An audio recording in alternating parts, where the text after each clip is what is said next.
Hello and welcome to this video. This is how to win at Pac-Man, the Expert Edition. This is 7 years of playing with Pac-Man and learning all the different techniques compressed into about 10 minutes. Note that this is for the arcade machine. If you're using emulators, you need to be using Namco Set 1, also known as Pacman Set 1. There are different versions of the arcade machine of Pac-Man, so if these tips don't work, you might find that yours has the patterns in a different order.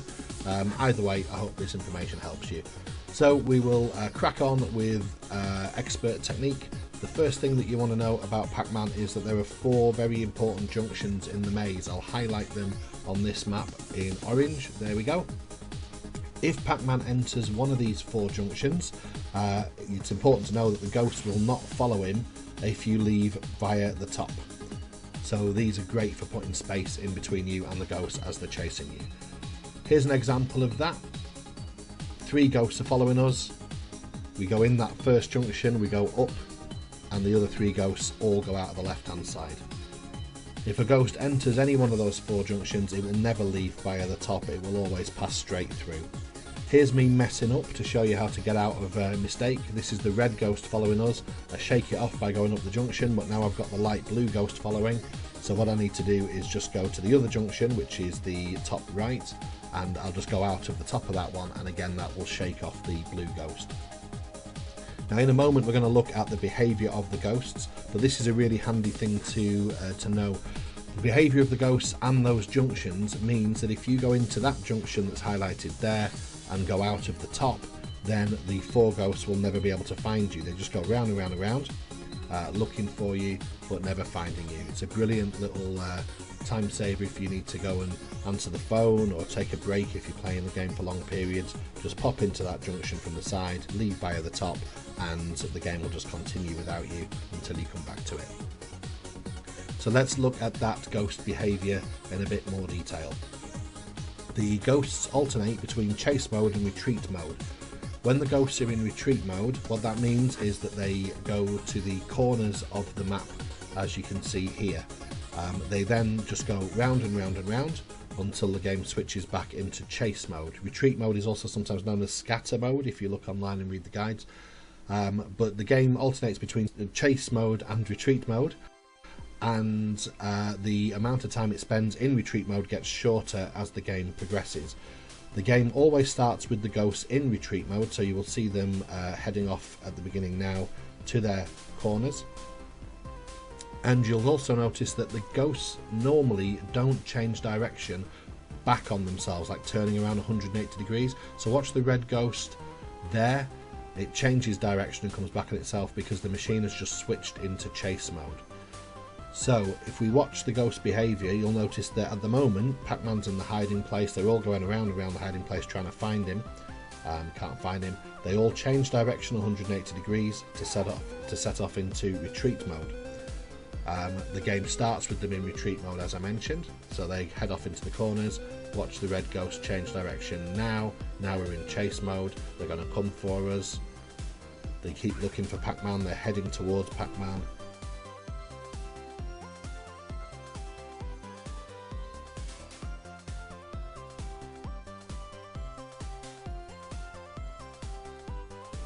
And then the game switches back into retreat mode, and you'll see them heading off into the 4 corners until the machine goes back into chase mode, and now they're heading back towards Pac-Man again.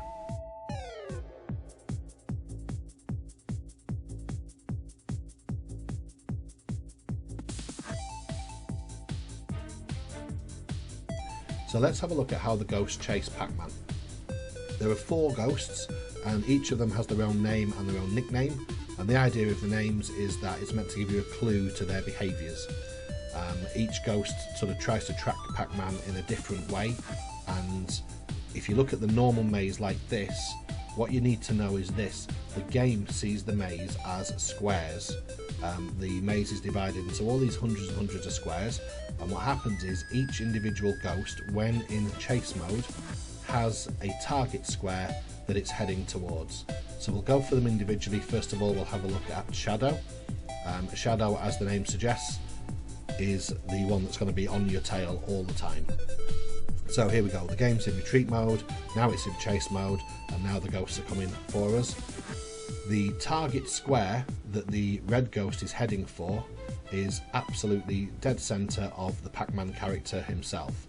So let's just zoom in a little bit and we'll highlight the target square, which is the actual Pac-Man character. So the red ghost is going to be heading straight for here.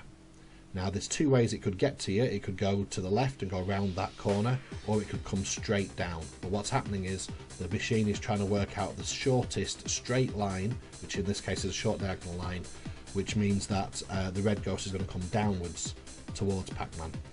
So the machine is always trying to find the shortest straight line between the red ghost and Pac-Man, and whenever the ghosts are in chase mode, that's where the red ghost will be heading for, straight for you. Okay, so let's skip out the next two ghosts and go straight for Pokey, the brown ghost. There's a reason for this, because Pokey's behaviour is almost exactly the same as Shadow's behaviour. There's a target square for the brown ghost, and as it was before with the red ghost, the target square is Pac-Man himself. However, there is one crucial difference.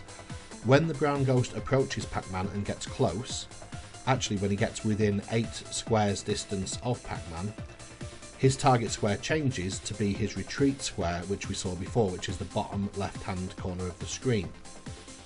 What this means is that the brown ghost is always, when he's in chase mode, always coming straight for you, but when he gets close, he goes off in a different direction. You can see it here. He's heading straight for Pac-Man and then he's off in the opposite direction. Now he's further away than 8 squares. That means that he's coming back again, he's going to follow us. And so the brown ghost is always alternating between his target square of Pac-Man and the bottom corner in retreat mode. And let's go on to Speedy. Now Speedy is an interesting one because his target square works in exactly the same way as the other two ghosts that we saw, with one strange difference, which I believe is caused by a bug in the coding. His target square is a few steps ahead of Pac-Man in whatever direction Pac-Man is facing. So in this example here, you can see that the target square is 4 squares ahead of Pac-Man, and that is to our left. So what that means is that the ghost is going to turn away from Pac-Man to follow that target square. So it looks like we had a close shave there, but we really didn't. Now the weird thing about the purple ghost target square is this: regardless of which direction Pac-Man is facing, the target square is 4 squares ahead, so that's where the ghost is heading, even if that means that the target square is off the side of the maze, as we can see here. But if Pac-Man's facing upwards, then the target square is actually 4 squares ahead, but also 4 squares to the left.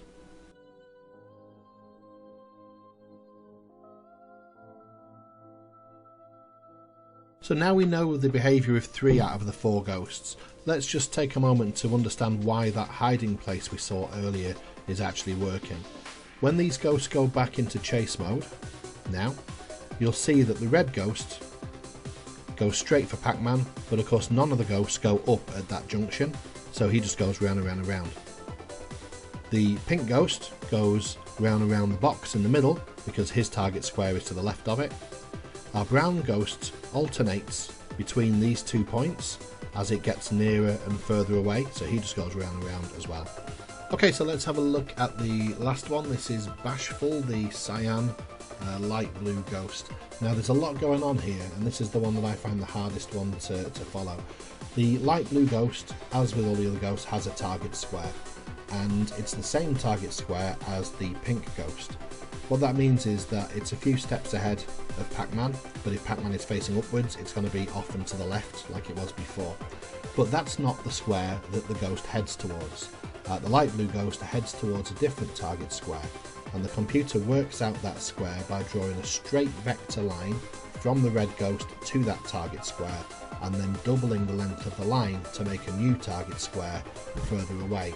Now a combination of the position of Pac-Man and the red ghost and that weird upward facing bug means that the target square that the ghost is actually heading to is going all over the place while you're trying to play the game, and it's really hard to follow, to the point where I just don't do it. You can see here I've tried to approximate where it's ending up all over. It's a crazy difficult ghost to actually sort of follow.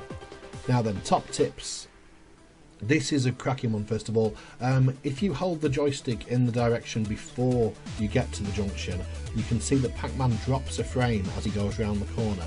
The number of junctions that you'll be taking throughout the game actually means that those individual frames add up, and you can get a really good lead on the ghost just by doing that, just by saving a frame every time you change direction around the junction. The other thing that's worth knowing as well is, going back to those target squares that we looked at before, there is a weird bug in the game, which is if Pac-Man enters a square that's got a ghost in, at the exact frame that the ghost leaves that square, you can literally just pass right through it. So if you're trapped in between ghosts, don't panic too much. You might be able to just hammer straight through, as you can see in the clip here.